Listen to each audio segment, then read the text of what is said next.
नमस्कार दोस्तों, स्वागत करते हैं आप सभी लोगों का एक बार फिर से भरसोई एकेडमी में।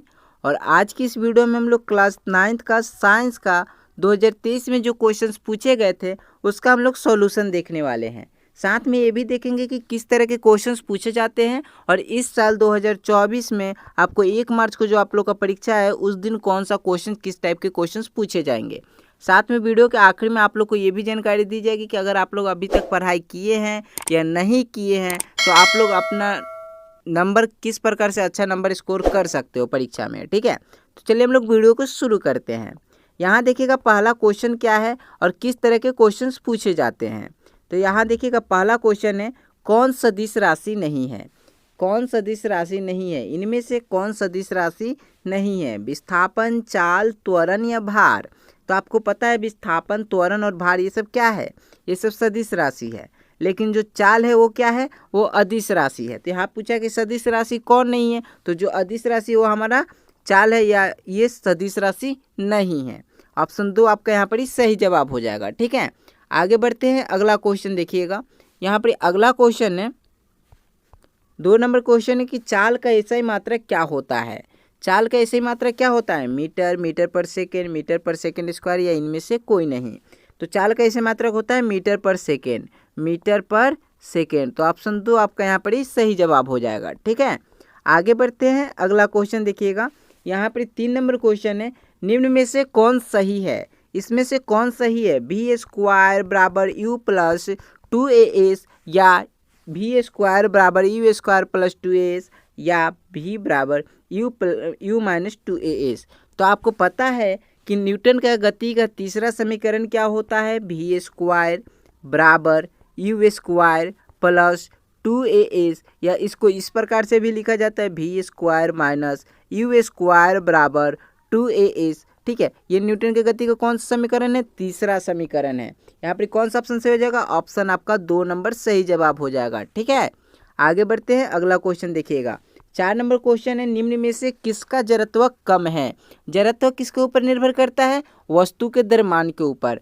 तो हम लोग सिंपली से ये बात बोलेंगे कि किसका द्रव्यमान सबसे कम है। तो सबसे कम द्रव्यमान किसका होगा, साइकिल का। तो जड़त्व किसका कम होगा, साइकिल का। ठीक है, ऑप्शन 2 आपका यहाँ पर ही सही जवाब हो जाएगा। ठीक है, आगे बढ़ते हैं। अगला क्वेश्चन देखिएगा, यहाँ पर ही 5 नंबर क्वेश्चन है, 2 kg द्रव्यमान वाली वस्तु को 5 मीटर पर सेकेंड स्क्वायर की दर से त्वरित करने के लिए कितने बल की आवश्यकता होगी। तो इसके लिए आप लोग को फॉर्मूला पता होगा, F बराबर m इंटू ए। यहाँ पर F हम लोग किसके लिए लिखते हैं, बल के लिए, m द्रव्यमान के लिए, ए त्वरण के लिए। ठीक है, तो यहाँ पर ये हम लोग को बल ज्ञात करना है, हमको बल पता नहीं है। तो क्या करेंगे, 2 kg द्रव्यमान दिया हुआ है, मतलब द्रव्यमान हमारा 2 दिया हुआ है, त्वरण 5 है, दोनों को गुना कर देंगे, हमको क्या मिलेगा, 10 न्यूटन। ठीक है, अब बल का ऐसे मात्रा क्या हो जाता है, न्यूटन हो जाता है। तो 5 का ऑप्शन 2 सही जवाब हो जाएगा। ठीक है, आगे बढ़ते हैं। अगला क्वेश्चन की तरफ चलते हैं, 2 ऑप्शन सही जवाब हो जाएगा, 10 न्यूटन। ठीक है, अब यहाँ देखिएगा 6 नंबर क्वेश्चन है, किसी गतिशील पिंड का अगर वेग आधा करने से उसका संवेग क्या होगा। तो संवेग बराबर क्या होता है, संवेग बराबर होता है m इंटू भी। एम किसके लिए, द्रव्यमान के लिए, भी किसके लिए, वेग के लिए। अगर हम लोग वेग इसका आधा कर देते हैं, अगर वेग हम लोग आधा कर देते हैं तो क्या होगा, एम भी को वापस से गुना करेंगे तो 1/2 एम भी, मतलब संवेग भी क्या हो जाएगा, आधा हो जाएगा। ऑप्शन 1 यहाँ पर ही सही जवाब हो जाएगा, 6 का ऑप्शन 1 सही जवाब हो जाएगा। ठीक है, आगे बढ़ते हैं। यहाँ देखिएगा 7 नंबर क्वेश्चन है, 7 नंबर क्वेश्चन की सभी ग्रह सूर्य की परिक्रमा करते हैं, इसका कारण क्या है। तो ये क्वेश्चन का आंसर आप लोग को लाइव क्लास जो 7 बजे शाम को होता है उसमें इसका आंसर बताया गया था। चलिए इसका आंसर आप लोग कमेंट बॉक्स में खुद बताइए। ठीक है, कमेंट बॉक्स में 7 नंबर क्वेश्चन का आंसर आप लोग दीजिए, जो बच्चे पहले देंगे उनका कमेंट को पिन आउट कर दिया जाएगा। ठीक है, आगे बढ़ते हैं अगला क्वेश्चन की तरफ। यहाँ देखिए 8 नंबर क्वेश्चन है, 98 न्यूटन के भार के पिंड का द्रव्यमान क्या होगा। 98 न्यूटन भार के पिंड का कोई वस्तु है उसका द्रव्यमान क्या होगा। तो आपको पता है W, अगर हम लोग किसी वस्तु का भार निकालने के लिए क्या लिखते हैं, m इंटू जी। जी मतलब गुरुत्वीय त्वरण, गुरुत्वीय त्वरण का मान क्या होता है, 9.8 मीटर पर सेकेंड स्क्वायर।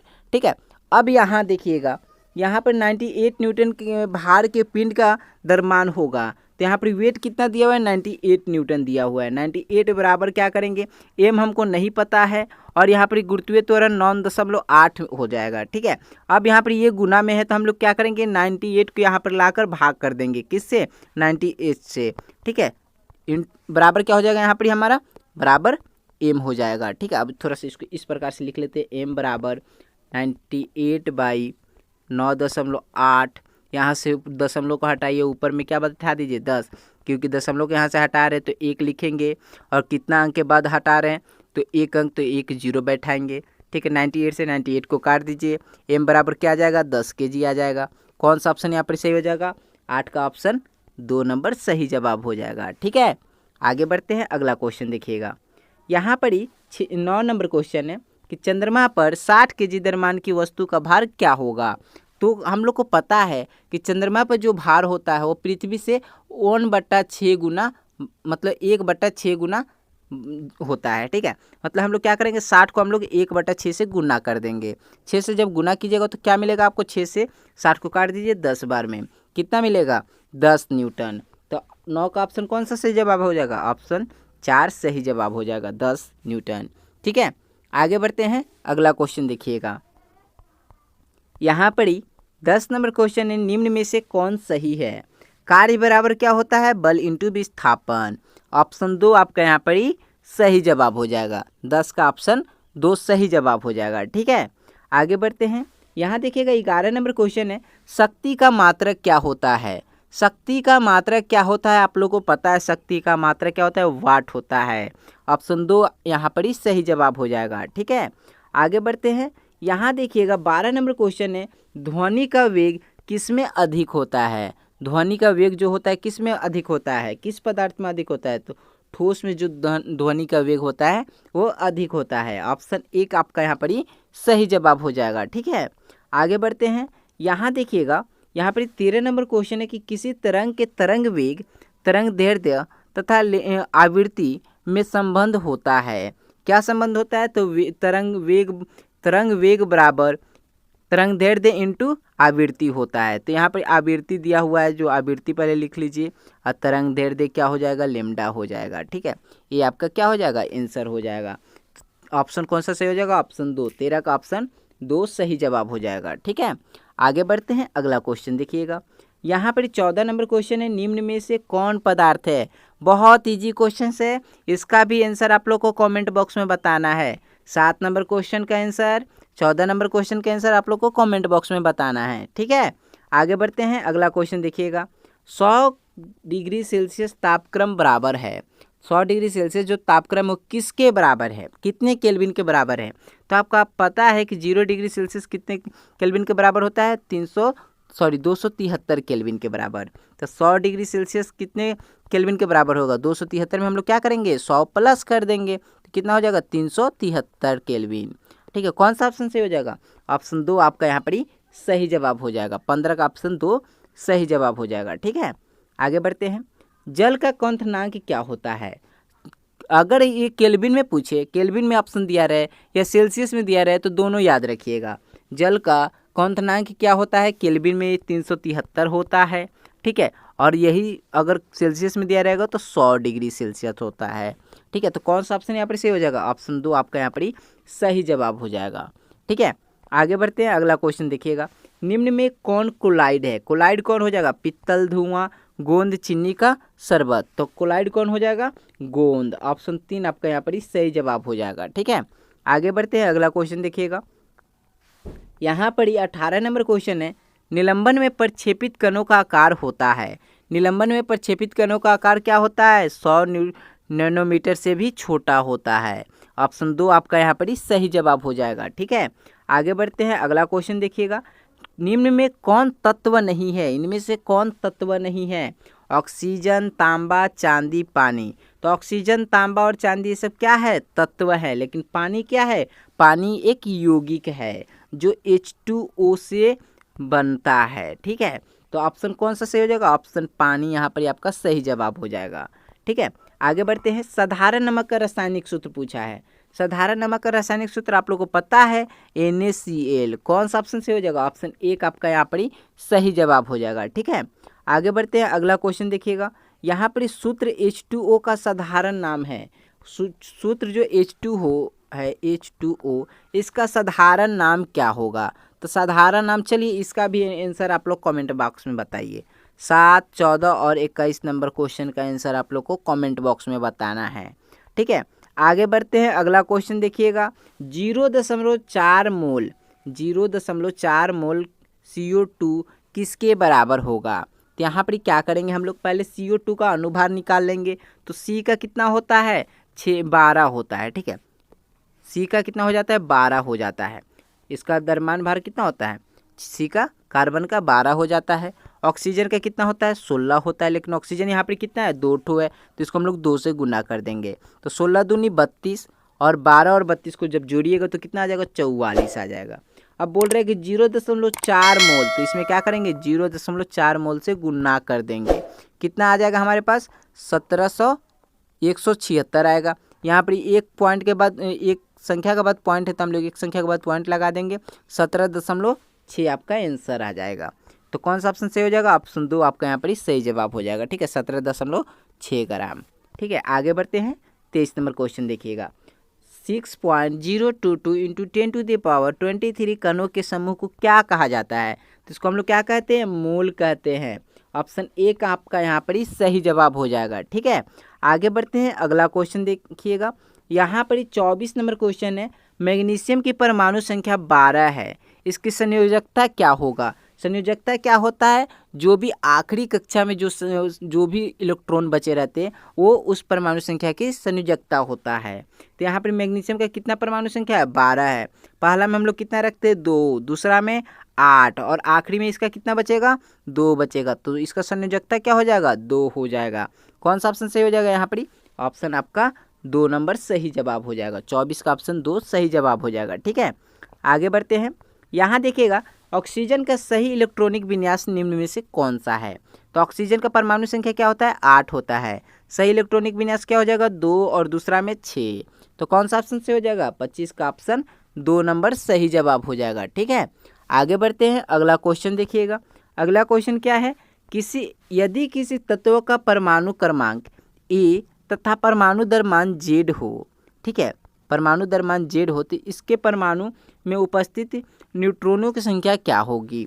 तो परमाणु द्रव्यमान, परमाणु क्रमांक और क्या होता है? परमाणु क्रमांक बराबर प्रोटॉन होता है, इलेक्ट्रॉन होता है। अब प्रोटॉन प्लस न्यूट्रॉन मिलकर क्या बनता है? द्रव्यमान संख्या बनता है। तो हम लोग द्रव्यमान संख्या में से क्या करेंगे? परमाणु क्रमांक को घटा देंगे, यानी प्रोटॉन को घटा देंगे तो हमको क्या मिल जाएगा? न्यूट्रॉन मिल जाएगा। ठीक है, तो कौन सा ऑप्शन से हो जाएगा? ऑप्शन 3 आपका यहाँ पर सही जवाब हो जाएगा। ठीक है, आगे बढ़ते हैं।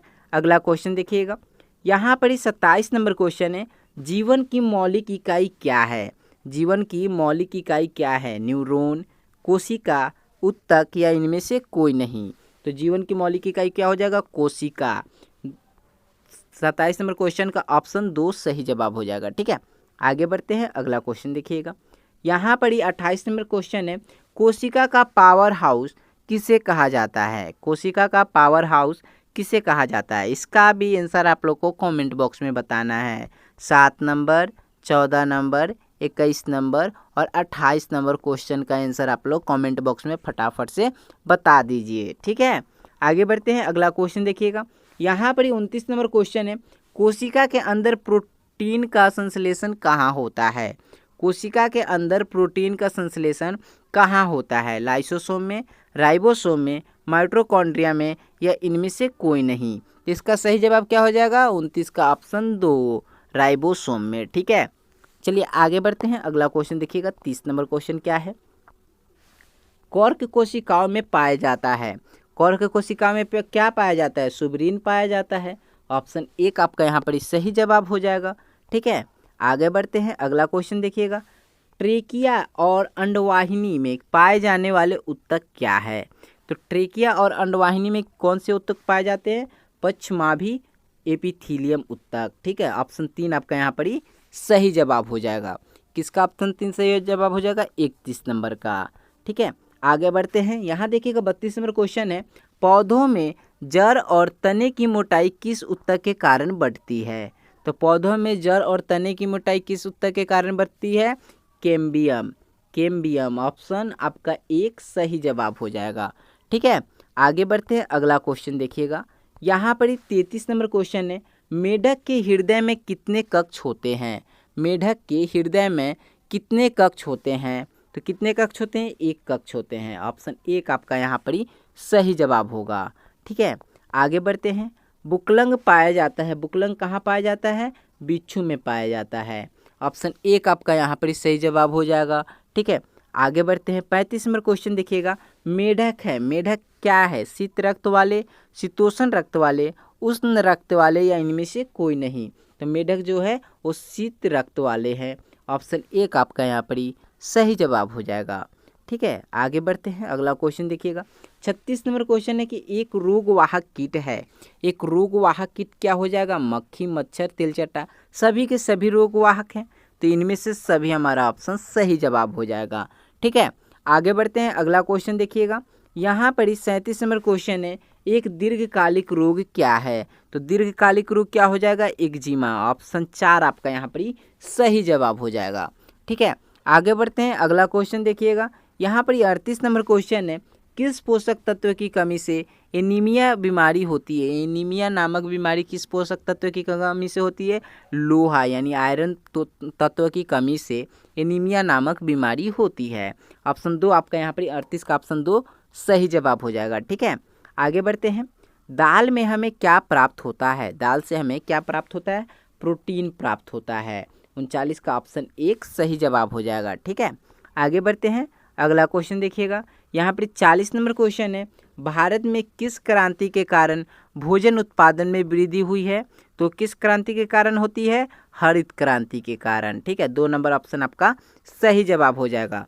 दूध में वृद्धि किस क्रांति के कारण होती है? श्वेत क्रांति के कारण। ठीक है, तो दोस्तों इस वीडियो में हम लोग टोटल जो भी क्वेश्चंस आप लोग के पुराने साल के क्वेश्चन पेपर में पूछे गए थे उसको हम लोग कर लिए हैं।